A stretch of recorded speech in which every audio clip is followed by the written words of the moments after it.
వైఎస్ఆర్ కాంగ్రెస్ పార్టీని గద్దెదించడమే లక్ష్యమని జై భీమ్ భారత్ పార్టీ వ్యవస్థాపక అధ్యక్షులు జడ శ్రావణ్ కుమార్ అన్నారు. ఈ సందర్భంగా బుధవారం విజయనగరం జిల్లా బొబ్బిలి దక్షిణ దేవుడి సెంటర్ ఎన్టీఆర్ బొమ్మ వద్ద ఏర్పాటు చేసిన బహిరంగ సభలో ఆయన మాట్లాడుతూ ఈ రాష్ట్రంలో దళిత బహుజనుల మైనార్టీల మీద జరుగుతున్న దాడులను ఆయన ఖండించారు. వైఎస్ఆర్ కాంగ్రెస్ పార్టీ గత 5 సంవత్సరాల పాలనలో మట్టి దోచుకున్నారు, మైనింగ్ దోచుకున్నారు, నీరు దోచుకున్నారు, ఇసుక దోచుకున్నారని ఆయన ఆరోపించారు. వైఎస్ఆర్ కాంగ్రెస్ పార్టీ ఎమ్మెల్యే సెమ్మంగి వెంకట చిన్నప్పనాయుడు ఓట్లు వేయమని ఏ విధంగా అడుగుతున్నారని ఆయన తీవ్రంగా ధ్వజమెత్తారు. కోర్టు గుర్తుపై ఓట్లు వేసి అత్యధిక మెజార్టీ గెలిపించాలని ఆయన పిలుపునిచ్చారు. బొబ్బిలి జై భీమ్ పార్టీ ఎమ్మెల్యే అభ్యర్థి మరడాన వెంకటనాయుడు మాట్లాడుతూ వైఎస్ఆర్ కాంగ్రెస్ పార్టీ తరఫున పనిచేశానని, గతంలో ఆ పార్టీ నా గ్రామానికి నమ్మద్రోహం చేసిందని, నా యొక్క కుటుంబ సభ్యులను బాగా ఇబ్బందులకు గురి చేసేయని, అలాగే మా గ్రామం తెరలమరణం ఉద్దవులకు రహదారి మార్గాలు లేవని, గ్రామంలో అభివృద్ధి లేదని, త్రాగునీటికి ఇబ్బంది పడుతున్నామని ఆయన తెలియజేశారు.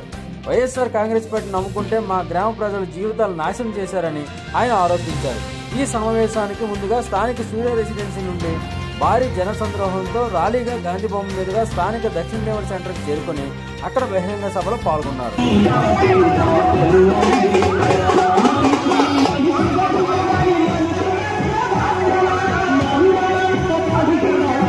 దోచుకునేది మీరు, ట్రాన్స్ఫర్లో లేకపోతే పోస్టింగ్లో కోట్ల రూపాయలు దోచుకునేది మీరు, అంగన్వాడీ కోడిగుడ్లు కూడా దోచుకునేది మీరు, ఆఖరికి దుర్గమ్మలో కొబ్బరి చెప్పులు అమ్ముకునేటువంటి ముఖ్యమంత్రి మీ జగన్మోహన్ రెడ్డి. మీరంటే సిద్ధం సభలు పెట్టి ఈరోజు రాష్ట్రంలో సిద్ధం సిద్ధం అన్నారు. దేనికి సిద్ధం? దోచుకోవడానికి సిద్ధమా? దోచుకోవడానికి సిద్ధమా? వైఎస్ఆర్సీపీ ఈ రాష్ట్రంలో 2,40,000 కోట్ల రూపాయల బడ్జెట్ లో ప్రతి సంవత్సరం 80,000 కోట్ల రూపాయలు ఈ దుర్మార్గుల చేతులకు వెళ్ళిపోయినాయి. 80,000 కోట్ల రూపాయలు. ఈ రోజు బొబ్బిలి నియోజకవర్గంలో చూస్తున్నా ఒక్క రోడ్డు లేదు, ఒక్క రోడ్డు లేదు, ఒక్క విస్తరణ లేదు, ఒక చూద్దామంటే ఒక మంచి బిల్డింగ్ లేదు, 10 మందికి ఉపాధి కల్పించే ఒక చిన్న ఫ్యాక్టరీ లేదు, కావాలంటే మంచి నీళ్లు తాగడానికి ఒక ప్లాంట్ లేదు. ఇది బొబ్బిలి నియోజకవర్గ పరిస్థితి. దేనికోసం ఓటేయాలి ఎమ్మెల్యేకి? దేనికోసం ఓటేయాలి ఎమ్మెల్యేకి? నువ్వు 6 అడుగులు అంతగాడమని ఓటేయాలా? రాష్ట్రాన్ని బాగు చేశాడని మీ ముఖ్యమంత్రికి ఓటేయాలా? ఎస్సీ ఎస్టీలకు బాగు చేశాడని ఓటేయాలా? 125 అడుగుల విగ్రహం అంబేద్కర్కి పెట్టి లక్షల కోట్ల రూపాయలు దళిత బిడ్డల డబ్బులను దోచుకున్న నీచ నికృష్ట దుర్మార్గపు చరిత్ర ఎరగని నీచ ముఖ్యమంత్రి మీ జగన్మోహన్ రెడ్డి ముఖ్యమంత్రి. ఇలాంటి ముఖ్యమంత్రిని, ఇలాంటి ఎమ్మెల్యేలని ఇంటికి పంపించాల్సిన బాధ్యత మీ అందరి మీద ఉంది. సోదరులను గుర్తుపెట్టుకో. ఈ రోజు రాష్ట్రంలో 175 నియోజకవర్గాల్లో జడ శ్రావణ్ కుమార్ అనే ఒక సాధారణమైన న్యాయవాదిని నమ్మి ఇదిగో ఇంతమంది నుంచున్నారు నా వెనుక. ఈ రోజు ఒక చెల్లి నుంచింది నా వెనుక, పార్వతీపురం నుంచి ఎమ్మెల్యేగా నుంచింది ఒక సాధారణమైనటువంటి మహిళ, ఇంట్లో నుంచి ఏ రోజు బయటకు రాని మహిళ. అలా నేను నుంచుంటాను ఎమ్మెల్యేగా, బాబాసాహెబ్ అంబేద్కర్ జెండా పట్టుకుంటానని నుంచింది.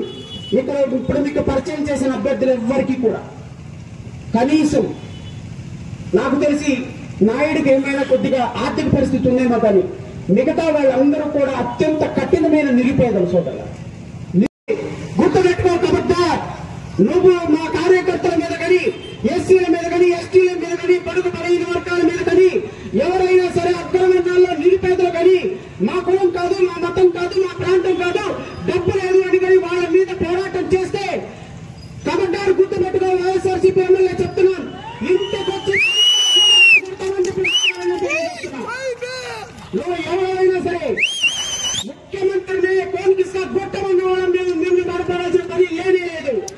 నీకు నీ ఓడతూపులకు భయపడేవాడు ఎవరు లేడు ఇక్కడ. నేను ఇదే బొబ్బిలి గడ్డ సాక్షిగా నీకు హెచ్చరిక జారీ చేస్తున్నా.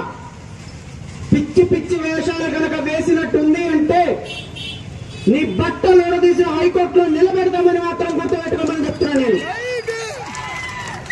నేను డబ్బుంటే మా వెనుక రాజ్యాంగం ఉంది, నీ వెనుక జగన్మోహన్ రెడ్డి ఉంటే మా వెనుక డాక్టర్ బాబాసాహెబ్ అంబేద్కర్ ఉన్నాడు. అది గుర్తుపెట్టుకో. ఎస్సీ ఎస్టీ బీసీ మైనార్టీ ఓట్లతోటి గద్దెనెక్కి ఈ రోజు వాళ్ళని బాన్సలుగా చూసేటువంటి నీలాంటి లుచ్చ లఫందరికి ఖచ్చితంగా 2029లో సమాధానం చెప్పి తీరుతాం ఈ రాష్ట్రంలో. ఇది మాత్రం గుర్తుపెట్టుకోమని కోరుతున్నాం.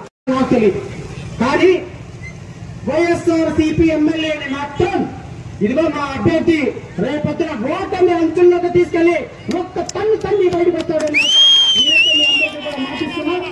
జరగబోయేటువంటి ప్రతి ఎలక్షన్ కూడా మంచిది. మీ అందరూ కూడా మీ ఓటు హక్కును వినియోగించుకోండి. మీ అభ్యర్థి ఎవరైనా సరే మీరు ఎవరికి ఓటేయాలనుకుంటే మనస్సాక్షిగా చెప్పి ఓటేయండి. 2024 ఎలక్షన్ లో నా అభ్యర్థి ఎవరైతే ఉన్నారో, మా పార్టీ అభ్యర్థులు ఎవరైతే ఉన్నారో, విజయనగరంలో నుంచి, పార్వతీపురం నుంచి, చీపురపల్లి నుంచి, రాజాం నుంచి, బొబ్బిలి నుంచి ఉన్నటువంటి ప్రతి నియోజకవర్గంలో అందరూ సామాన్యమైన ప్రజలు. వారందరికీ భరోసా నేను ఇస్తున్నా. వారందరి తరఫున నేను మీకు మాటిస్తున్నా. మీకు కష్టం అంటే మొదటిగా వచ్చేది జడా శ్రావణ్ కుమార్. మీకు కష్టం అంటే వచ్చేది జడా శ్రావణ్ కుమార్. మీకోసం నేను వస్తా, మీ సమస్యలు తీరుస్తా. మీ కష్టం అంటే నేను మీకోసం వస్తా.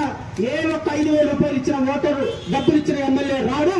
అలాంటి ఎమ్మెల్యే తరఫున మీరు ఓటు వేసినా అది నష్టమైతే మీకు మీ తరఫున పోరాడే నేను మా అభ్యర్థులందరికీ కూడా మీ అమూల్యమైన ఓటు కోర్టు గుర్తు మీద వేసి వారందరినీ కూడా అఖండ మెజారిటీతో అసెంబ్లీకి, పార్లమెంట్ కి పంపించవలసిందిగా కోరుతున్నా. పెద్దలు, రాజకీయ యువకులు అందరూ కూడా యువకులు రాజకీయాల్లోకి రావాలి అని చెప్తూ ఉంటే మేము కూడా వైఎస్ఆర్సీపీకి ₹1,00,000 ఖర్చు పెట్టి ఇక్కడ చిన్నపిల్లలు గెలిస్తే మా గ్రామాలు బాగుంటాయి, మాకు రోడ్లు వేపించుకుంటాం, మాకు పిల్లలు అభివృద్ధి చెందుతాయని మేము అనేక రకాలుగా చిన్నపిల్లలు నాతో పాటు ఇక్కడ ఉన్న కొబ్బరి నియోజకవర్గం అందరూ కూడా ఒక్కసారి పట్టం పెట్టడం జరిగింది. అయితే రోజులు గడుస్తున్న కొద్దీ చిన్నపిల్లడి యొక్క విష స్వరూపం మేము తెలుసుకున్నాం.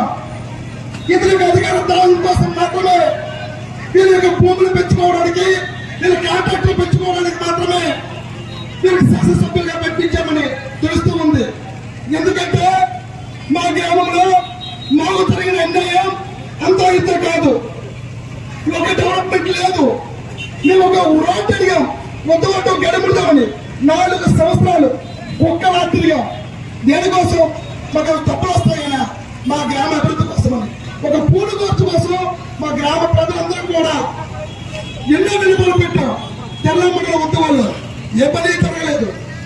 ఉద్యమాలు ఒక ఖర్చు కూడా తెలుగుదేశానికి.